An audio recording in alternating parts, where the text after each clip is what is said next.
A gente vai agora a São Paulo falar com a Gabriela Santilo. Os caminhoneiros continuam com a paralisação e vamos ver como isso está afetando a maior cidade do Brasil. Deve estar sentindo bastante, não é, Gabi? Bom dia. Tá sim, Luciana. Bom dia para você, bom dia a todos. A manifestação continua e pelo menos uma das associações de motoristas afirma que esses protestos vão prosseguir sim. Essas imagens que a gente está vendo agora foram enviadas pela concessionária que administra a rodovia Regis Bittencourt. É um importante corredor de cargas entre a região sul do país e São Paulo.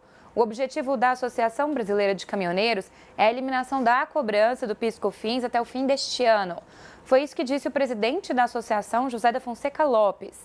Ele afirmou que os caminhoneiros consideram que a redução de 10% no preço do diesel é insuficiente, não resolve a situação.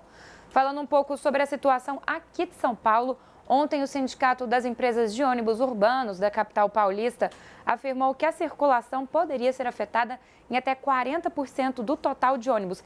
Essa é a realidade em Guarulhos, que fica aqui pertinho, na região metropolitana. Mas pelo menos por enquanto, aqui na capital, 97% dos ônibus estão circulando, ou seja, o impacto está sendo bem pequeno.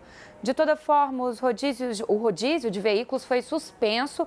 Hoje, na quinta-feira, carros com placas com finais 7 e 8 estariam impedidos de circular nos horários de pico, mas com essa suspensão eles estão liberados. E, de toda forma, aqui em São Paulo, há filas em vários postos de gasolina desde ontem.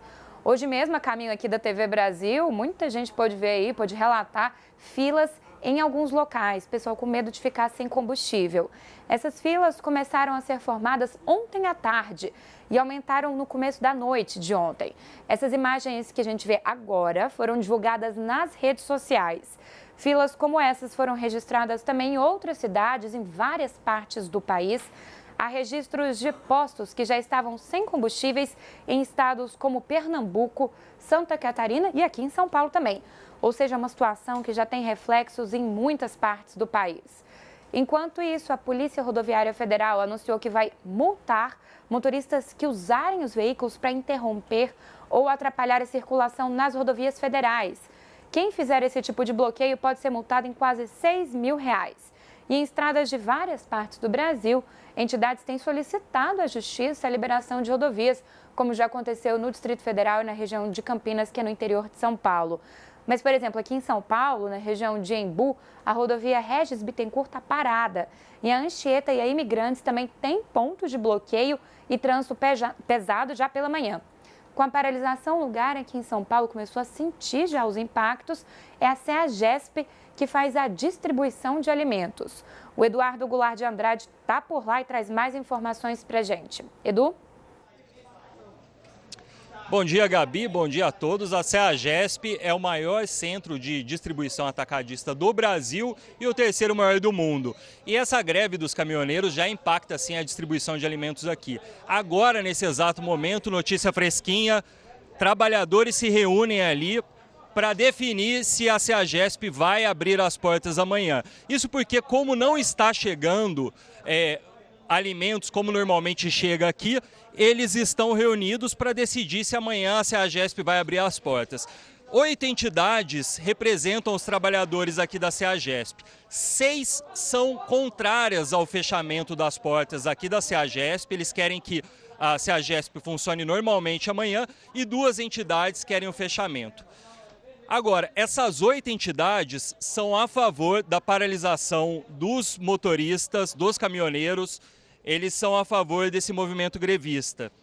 Aqui na CEAGESP, o preço dos alimentos já tem aumentado, de alguns alimentos, por causa da paralisação dos motoristas. Por exemplo, aqui, ó, o Anderson Flauzino vai mostrar, essa caixa de mamão que vem da Bahia custava antes da greve cerca de R$20. Agora não sai por menos de R$40. Outro alimento que tem custado bem acima da média é a batata. A batata vem do Paraná e antes uma saca com cerca de 50 quilos custava entre R$ 50 e R$ 80. Agora não sai por menos de R$ 200. Os alimentos que têm sofrido maior aumento de preço por falta de estoque aqui na CEAGESP são justamente aqueles que vêm de outros estados. Por exemplo, a manga e o mamão vêm da Bahia. Com isso, tem menos oferta disso aqui e os preços estão mais caros. Melão do Rio Grande do Norte também tem faltado por aqui e a melancia que vem de Goiás também está em falta. Agora a gente continua acompanhando aí essa Assembleia dos Trabalhadores para ver qual vai ser a decisão da maioria dos trabalhadores, se a CEAGESP abre ou não amanhã. Voltamos ao estúdio com você, Luciana. Obrigada, Eduardo. Qualquer coisa traz mais informações para a gente. Essa é a situação na maior cidade do país.